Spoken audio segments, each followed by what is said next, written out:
Who explained to you what Rick rolling was? Okay. I have one of my closest friends, a guy called Andrew Frampton, and he is and his brother actually Daniel has mixed and engineered last couple of albums for me and stuff. But Andrew is a producer and a writer and lots of other things. I was on holiday in Italy, and he literally rickrolled me in an email. So this is years ago, obviously, and I'm like, so I just emailed him back and going, okay, whatever, send. And then so he did it again, and I'm like, replied and answered to him saying, what are you doing? You know what I mean? We've known each other years, right? Like, what are you actually doing? What, you know, because I didn't grasp what it was at all. And it's also, this is the early days of YouTube. It's the early days of someone getting an email with a video link in it. That, I mean, I know that's like just so makes me like a granddad, but I mean, it was early. That was quite a novel thing. Right. So in the end, we're on our holiday in Italy. We're on the Amalfi Coast. I remember it, where I was and everything, the hotel and everything. So I get on the phone to him like, Andrew, what the hell are you doing? Right? What are you doing? Kind of thing. And he's laughing. And he's like, so you don't know what a rickroll is? I'm like, what? No, I don't even know. I don't know the term, the language, the nothing. So he kind of explained it to me. And even then I still sort of thought, nah, this is just him joking. This is just him doing this and a couple of other friends that he's going to get to email me and do whatever. And I had no idea that it was actually this little bubble on the internet that people were, you know. So, and to be honest, I give credit to my daughter for mostly putting me right about it.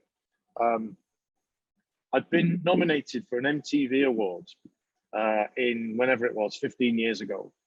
Something to do with best live act or best something, which all they were doing, they were jumping on the Rickroll thing. And they were having a bit of fun. They were having a bit of fun, possibly at my expense, and that's whatever. But it was going to be in Liverpool.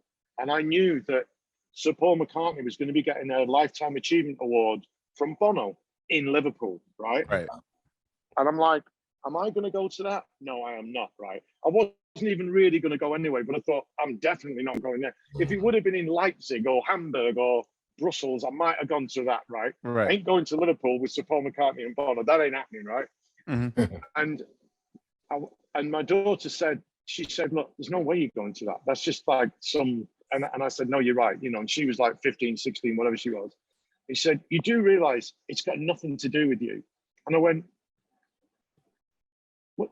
And I was actually, I was stunned actually. I'm like, what do you mean it's got nothing to do with it? It actually says Rick Roll. I'm the Rick in the Rick Roll. It's the video. I'm in the video. He said, yeah, but it's got nothing to do with you.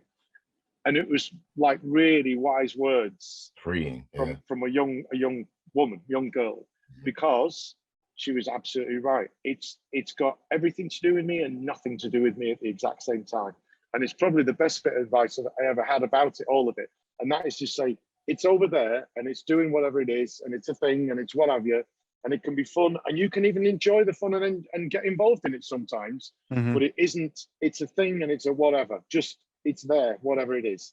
And that's because she was of the generation to understand the internet way more than I was. So, you know, even though I'd had it explained by one of my best friends who was my age, her explanation of it in a real way was kind of a lot more useful to me, if you know what I mean. How often do you get offers to do a Rick roll? I was there the year that you did the Thanksgiving parade. Oh, really? When the Macy's thing. Okay, right. Yeah, okay. we were on the same floor. Yeah. Okay. But how often do you get, or what's your most famous Rick roll turn down that you've done? Like, I'm not doing that. Well, I get really commercial ones for money, basically, with products and things and all the rest of it. And I'll do ones that I think are okay, and I think they're fine, and they're not, you know, in any way. And also because if they have a bit of a sense of humor about it, if you know what I mean. I've just done a few months ago, did one for a video game for Guardians of the Galaxy, and I loved that movie. The first movie when it came out, I absolutely loved it.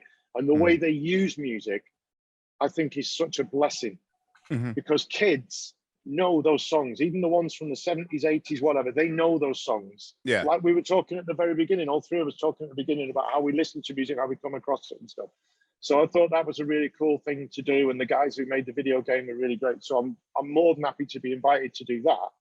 But there's just times when I just look at it and I go, no, I just don't feel that. It's just, and I also think it's a really difficult thing to navigate. I think how Mhm. far to just do something for money. But don't Right. get me wrong, Yeah. my wife manages me, and we have a criteria of things that need answering. The first one that usually comes up is, where is it? Because if somebody says it's in Santiago in Chile, then we're almost on the plane, right? And I Mhm. don't love flying, but we're almost on the plane because we have great promoters down there. We've got some great wine down there. We love it down there. It's going And to be a great experience. yeah, and if someone says to you, somewhere like that, or anywhere in South America, that's like what, Japan I've been to quite a few times, one way or another, different places. There's lots of places in the world. Coming back to America and getting to go to towns and cities in such a way like this with the guys and everything, it's been such a treat, really. Not something I can do on my own in any way, shape, or form. So, but the truth of it is, it's like, where is it? It's also kind of, yes, there's money involved, usually, as of course there is. But Mhm. what we also look at is we sometimes say, well, you know what, we'll do that because that basically means we can do this. Well, we're not going to make any money, but I just really want to do it. Mm-hmm. By the time we've flown the band and the crew there, it's probably going to cost me money, but I Right. really Right. want to do it. I really want to do it, and that pays for it. And I'm not afraid or embarrassed to talk about that because at the end of the day, music is a business and it has to kind of balance out at some point. And you pick and choose and you do the ones, So I think I've just always used my head in terms of thinking about the Rickroll thing and never going to give you up and saying, look, I don't want to bleed it dry because I don't. But sometimes there's opportunities that come along and sometimes they just happen. Sometimes they just happen in front of me and it's like, I'm getting on the stage and I'm singing that song right now because it's just happened.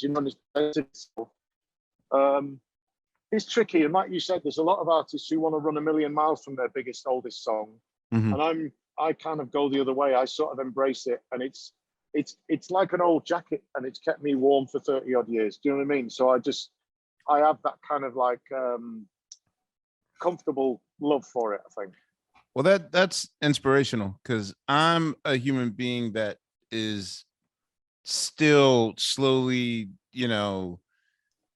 highly uncomfortable when nice gestures happen or people show you love or that sort of thing. Like I would have probably been the opposite and run away from it. But it's really inspiring to see someone in a healthy way just embrace their work and really enjoy it and not be serious, but not take them that themselves that seriously because I've run across many an artist that does nothing but try to sabotage Yeah. a good thing, and I understand it. I do understand it. Don't get me wrong, I do. And like I say, that me having that 15 years or more not doing it is what I think allows me to be comfortable about it now.